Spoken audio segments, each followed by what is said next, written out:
오늘 이 시간은요, 이제 멘델의 유전 원리 두 번째로 들어갑니다.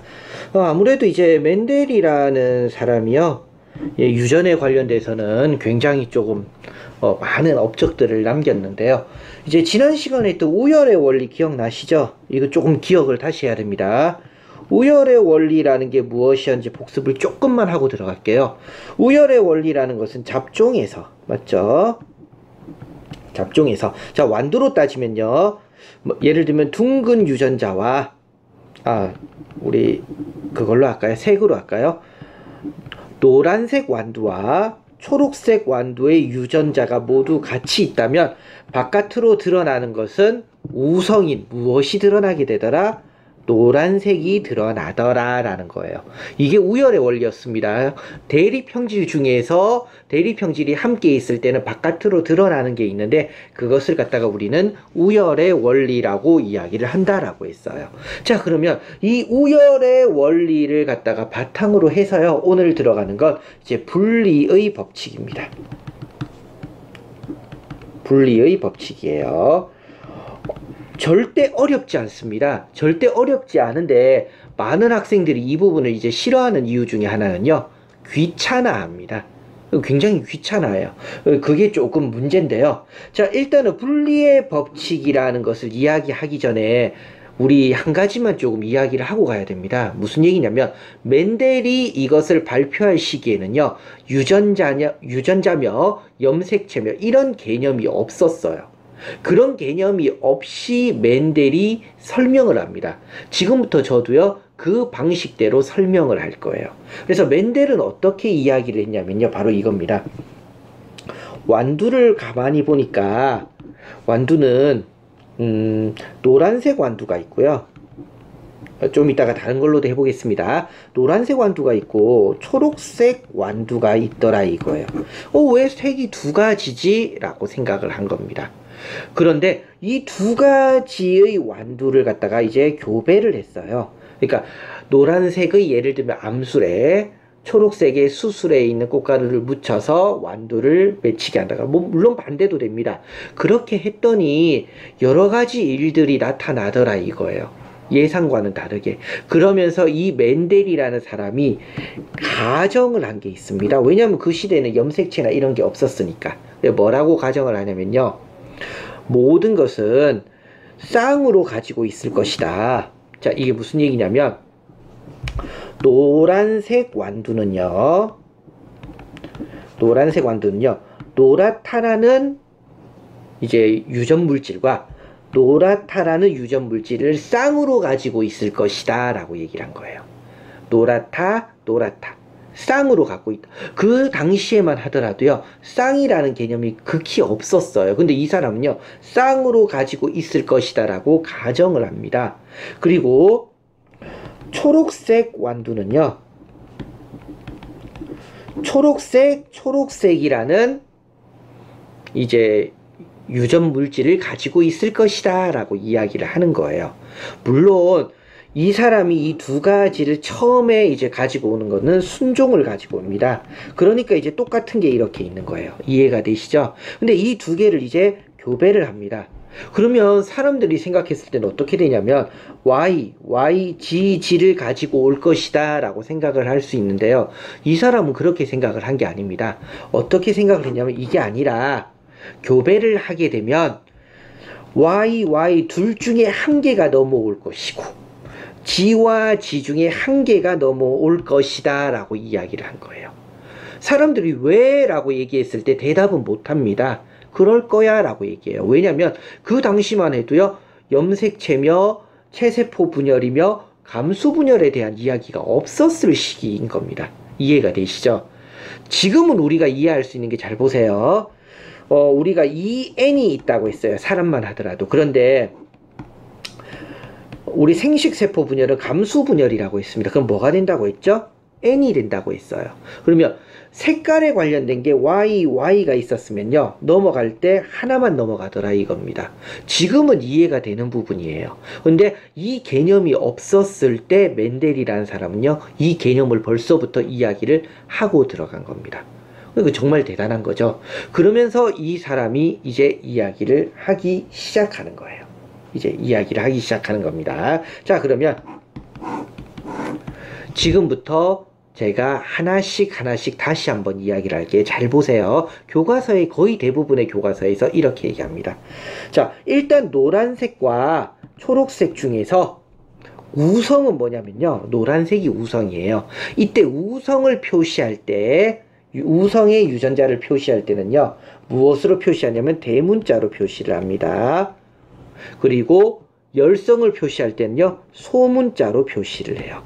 그래서 노란색이라는 유전자를 표시할 때는요. 옐로우의 약자에 따서 Y로 표시를 하고요. 초록색은요. 선생님 얘는 그럼 소문자니까 스몰 g네요가 아니고요. 같은 노란색과 초록색은 대립 형질이죠. 그래서 같은 알파벳을 쓰되 어떻게 한다고요? 소문자로 쓰게 됩니다. 소문자로 쓰게 돼요. 그래서 자 1세대부터 가볼게요. 자 바로 무엇이냐면 멘델이요. 처음에요. 순종인 완두, 노란색 순종인 완두를 찾아냅니다. 어떻게 찾았는지 저도 잘 모르겠어요. 이거 굉장히 어려웠을 것 같은데 찾아냅니다. 그리고 순종인 초록색 완두를 찾아냅니다. 이건 되게 쉬워요. 조금 이따가 이야기를 해볼게요. 찾아냅니다. 그리고요, 이 둘을 교배를 합니다. 교배를 해요. 그럼 이제 2세대가 나오겠죠.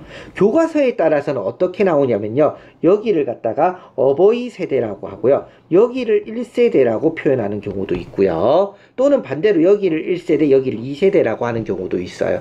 중요한 건 아닙니다. 그러면 이 멘델이라는 사람은 어떻게 한다고요? 교배를 할 때 두 개, 즉 Y와 Y가 모두 다 넘어오는 것이 아니라 두 개 중에 몇 개만 선택적으로 한 개만 오더라 이거예요. 한 개만. 얘도 물론 마찬가지로 선택적으로 한 개만 오더라 이겁니다. 다만 순종이기 때문에 어떤 게 오더라도 대문자 Y가 하나가 올 거고요. 옆에 오더라도 소문자 Y가 하나가 올 겁니다. 자, 그러면 2세대는 뭐가 될까요? 잡종이 됩니다. 이해가 되시죠? 잡종이 돼요. 1세대는 순종을 갖다가 모두 다 골랐고요. 잡종이 됩니다. 그런데 뭐가 더 우성이라고 했죠?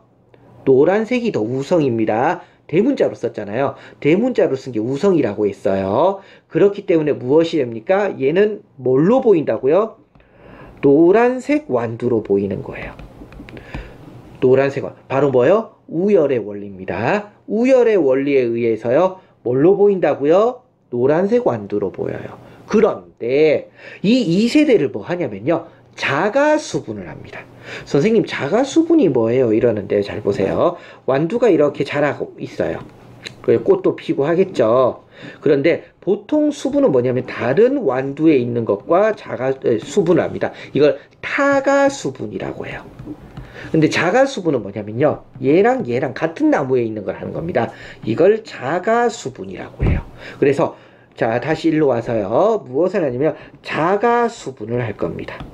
그럼 어떻게 되냐면 YY랑 똑같은 YY랑 자가수분을 하는 거예요. 자 그러면 이번에 어떻게 될까요? 여기서 대문자 Y가 올 수도 있지만 뭐도 올 수 있어요? 소문자 Y가 올 수도 있어요. 반대로 이쪽에서도 뭐가 올 수 있어요? 대문자 Y가 올 수도 있지만 소문자 Y도 올 수 있더라 이겁니다. 여기까지 이해가 되시죠? 그러면 확률적으로 한번 해볼게요. 확률적입니다. 잘 보세요. 자, 예를 들면 여기가 1번, 2번이라고 하면 1번에서 대문자 Y가 왔어요. 그러면 2번에서 뭐가 올 수도 있을까요? 대문자 Y가 올 수도 있습니다. 그런데 1번에서 대문자 Y가 왔지만 2번에서는 뭐가 올 수도 있을까요? 소문자 Y가 올 수도 있어요. 이해가 되시나요? 자, 그러면 세 번째에서는요. 자, 첫 번째에서는요. 이번에 소문자 Y가 왔어요. 근데 두 번째에서는요. 대문자 Y가 왔습니다. 제가 일부러 얘를 왜 이렇게 적었을까요? 미안합니다. 맞죠? 제가 지금 순서는요. 그냥 대문자부터 적은 거예요. 상관은 없겠죠? 이번에는요. 소문자 Y가 왔는데요. 그 다음에도 소문자 Y가 온 거예요. 이렇게 될 확률은 몇 대 몇 대 몇 대 몇일까요? 다 지금 이상하게 소문자로 적었어요. 이제 쓰다 보니까 좀 실수했나봐요. 모두 다 뭐예요? 1대 1대 1대 1의 확률로 오는 거예요. 이해가 되시나요? 1대 1대 1대 1. 이때 요렇게 우리가 알파벳으로 쓴 걸 갖다가 뭐라고 하냐면요, 유전자형이라고 합니다. 자, 다시 한번요. 뭐라고요? 유전자형이요. 그럼 유전자형은요, 가만히 보세요. T가 있고요. 대문자 T. 제가 지금 뭔 짓을 했나요? 제가 쓰다가 이게 한 번씩요, 이게 하다 보면 제가 한 번씩 혼란을 좀 일으킬 때가 있어요. Y 맞죠? 맞죠? Y 맞아요. 옆에다 다시 쓸게요. 제가 왜 이런 실수를 했을까요? 뭐 그런 즐거움도 있어요. 맞죠? Y 맞아요. 왜 T라고 생각을 했을까요? 제 눈이 잠깐 잘못됐었나 봅니다. 자, 그러면 유전자형에서는요, 대문자 Y, 대문자 Y 있어요. 맞죠? 그리고 대문자 Y랑 소문자 Y도 있고요. 그리고 소문자 Y랑 소문자 Y도 있습니다. 자, 유전자형은 몇 대 몇 대 몇 추로 나타날까요? 이론상으로요, 1대 2대 1의 비율로 나타납니다. 1이에요. 1대 2대 1의 비율로 나타나요. 지금 대문자 YY 하나, 맞죠? 대문자 Y, 소문자 Y 두 개, YY는 하나예요. 이해가 되시나요? 여기까지는요. 자, 그러면 하나 더 해볼까요? 이제는요, 얘를 색으로 한번 써볼게요. 자, 그럼 무슨 색이 나올까요? 대문자 Y가 있으면 대문자 Y가 우성이라고 했으니까 노란색이 나올 겁니다. 그것도 뭘까요? 순종일 거예요. 맞아요. 자, 무슨 색일까요? 노란색일 거예요. 왜? 잡종이긴 하지만 대문자 Y가 있거든요. 노란색이 나올 겁니다. 무슨 색이 나올까요? 노란색이 나와요. 얘는 무슨 색이 나와요? 초록색이 나옵니다. 자, 그럼 초록색은 하나밖에 없고요. 뭐일 때만 나타날까요? 바로 열성 유전자가 순종일 때만 나타나요. 그러니까 제가 아까 얘기했죠. 이건 찾기 쉬웠을 거예요 라고요. 그러니까 초록색은 무조건 뭐냐면요, 순종 열성이에요. 열성 순종. 자, 그러면요, 이제는요, 잘 보세요. 표현형이라고 합니다. 바깥으로 드러나는 표현형인데요, 표현형은 노란색이 있고요, 초록색이 있는 거예요. 지금요. 이해가 되시죠? 노란색은 지금 몇 개가 나오나요? 하나, 둘, 세 개가 나오고요. 초록색은요, 한 개가 나옵니다. 3대 1로 나타나죠. 자, 그 얘기는 무엇을 의미하는 걸까요? 바로 멘델이요, 완두를 갖다가 잡종을 갖다가 얻어 놓고요, 얘를 자가수분해서 완두를 갖다가 1000개를 얻어 놨어요. 1000개. 완두를 1000개를 수확을 했습니다. 그러면 이 중에 노란색은 몇 개가 나올까요? 대략적으로 750개. 초록색은 대략 몇 개가 나온다는 얘기예요? 250개. 몇 대 몇으로 나타난다? 3대 1로 나타나더라 이거예요. 실제 실험을 해보니까 그렇더라 이거예요. 그래서 이 사람은 내가 생각한 게 맞을 것이다 라고 이야기를 하는 겁니다. 자, 그런데 이걸 갖다가 이제 교과서에서 보면, 저는 지금 이렇게 평면상으로 그렸죠. 이제 평면상으로 그린 거 말고요, 마름모로 그려놓은 그림들이 간혹 나옵니다. 이것도 뭐 별건 아닌데요. 자, 2세대 그림부터 마름모로 있는 걸 제가 한번 그림을 그려볼게요. 자, 2세대라고 할 수도 있고요, 1세대라고 할 수도 있다고 했죠. 뭐 별로 중요한 부분은 아닙니다. 2세대라고 하면요, 이제 1세대가 어버이란 얘기예요. 뭐 별거 중요한 건 아니에요. 자, 자가수분을 할 거예요. 잡종을 갖다가 자가수분을 합니다. 그러면 어떻게 하냐면요, 마름모로 이렇게 그려놓는 책들이 많아요. 마름모요. 자, 이때 얘는요, 지금 체세포죠. 얘가 생식세포로 가게 되면 어떻게 된다고 했어요? 하나씩 나눠져요. 근데 여기서 생식세포라는 건 뭐냐면요, 꽃가루나 또는 시방에 있는 부분이에요. 그러니까 암술 수순에 있는 부분이 바로 지금 식물에서는요, 생식세포예요. 사람에서는 정자와 난자라면요. 그러면 대문자 Y가 한쪽으로 갈 수 있고요, 소문자 Y가 1로 갈 수 있더라 이거예요. 이 역시 마찬가지겠죠. 이렇게 가더라 이겁니다. 그러면요, 얘가 조합이 되면요,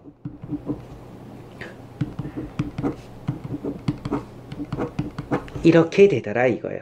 이게 이제 교과서에 의외로 많이 나오는 부분이에요. 맞죠? 그리고 나서 색깔로 표시하면요 어떻게 될까요? 노란색이겠죠? 노란색이에요. 우열의 원리에 의해서 노란색이에요. 노란색이에요. 그리고 얘는 초록색입니다. 이해가 되시나요? 이때 이 사람 멘델이요. 이것을 이야기할 때 이 사람은 무엇이라고 얘기한 거예요? 염색체는 어떻게 되어 있다? 그러니까 유전인자, 염색체란 얘기는 안 했겠죠. 유전인자는 뭘로 되어 있다? 쌍으로 되어 있다. 그런데 얘가 어떻게 해요? 생식세포로 들어갈 때. 즉 체세포가 아니에요. 얘가 있는데 얘가 생식세포로 갈 때는 어떻게 된다고요? 나누어져서 들어간다고요. 나누어져서. 그래서 이걸 갖다가 뭐라고 합니까? 분리의 법칙이라고 하는 거예요. 뭐가 분리된다는 얘기예요? 이 쌍이 분리가 돼서 어디로 들어간다고요? 생식세포로 들어간다고요. 그걸 분리의 법칙이라고 이야기를 하게 되는 겁니다. 즉 유전인자가 쌍이었는데 원래는 얘가 어떻게 된다고요? 생식세포로 가게 되면 글씨가 완전 엉망진창이네요. 생식세포로 들어가게 되면 분리해서 들어가더라 이겁니다. 이것을 갖다가 분리의 법칙이라고 하는 거예요. 자 그러면 하나의 예를 더 한번 들어볼게요. 이번에는 뭘로 해볼까요? 우리 둥근 거랑 주름진 거 해볼까요? 둥근 거랑 주름진 거. 그러면 둥근색 완두가 있고요. 주름진 둥근색, 둥근 모양. 제가 오늘 말이 계속 꼬이고 있습니다. 둥근 모양, 주름진 모양 완두가 있어요. 뭐가 우성이냐면요. 둥근색이 우성입니다. 둥근색이. 자 그러면 얘는요. 우리가 이제 유전자형. 지금 아까 전에는 대문자 Y나 소문자 Y를 썼는데요. 지금 이 경우에서는 그럼 우리가 뭘로 써볼까요?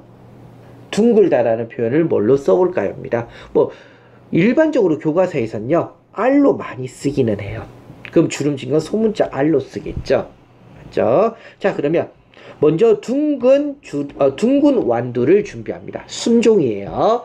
주름진 완두를 준비합니다. 순종이에요.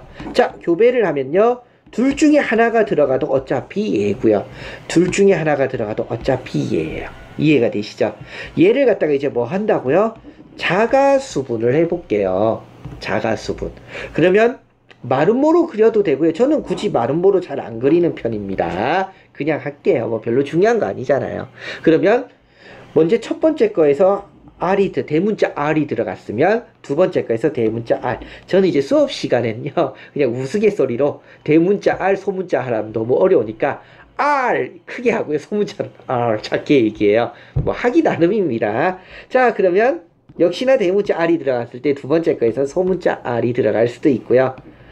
첫 번째 거에서 소문자 R이 들어갔을 때 두 번째에선 대문자 R이 들어갈 수도 있고요. 이렇게 들어갈 수도 있어요. 이해가 되시죠? 여기까지는. 그러면 유전자형은 어떻게 나타납니까? R. 이해되시죠? 그러면 1대 2대 1로 나타날 거예요. 이해되나요? 자 그러면 표현형으로는요. 둥글죠? 둥글어요. 둥글죠? 주름집니다. 자 그러면 둥글고 주름진 게 몇 대 몇으로 나타나나요? 3대 1로 나타나요. 자 그런데 간혹가다 몇몇 선생님들이 이렇게도 나타냅니다. 자 2세대에서 순종과 잡종의 비율은? 이렇게도 물어보세요. 순종 어디 있어요? 여기 있죠? 여기도 순종 있네요. 잡종은 여기 있죠? 몇 대면요? 1대 1로 나타납니다. 그러니까 순종과 잡종의 비율을 물어보시는 분들도 간혹 있으세요. 참고만 해두면 될 것 같습니다. 예, 여기까지가 독립의 법칙 다음에 하는 거고요. 분리의 법칙입니다. 제가 오늘따라 좀 수설을 좀 많이 한 것 같아요. 이게 한 번씩 컨디션이 좋을 때도 있고요. 컨디션이 좀 나쁠 때도 있습니다. 좀 양해 좀 해주시고요. 다만 최선을 다해서 수업을 한다라는 거 솔직하게 지금 몇 번째 하고 있는 거냐면 4번째 촬영을 했어요. 그럼에도 불구하고 계속 틀려서요. 에이 모르겠다고 그냥 쭉 간 겁니다. 좀 이해 좀 해주세요. 오늘따라 좀 이상하게 그러네요. 다음에는요 조금 덜 틀리도록 노력하겠습니다. 오늘 수업 내용은 여기까지입니다.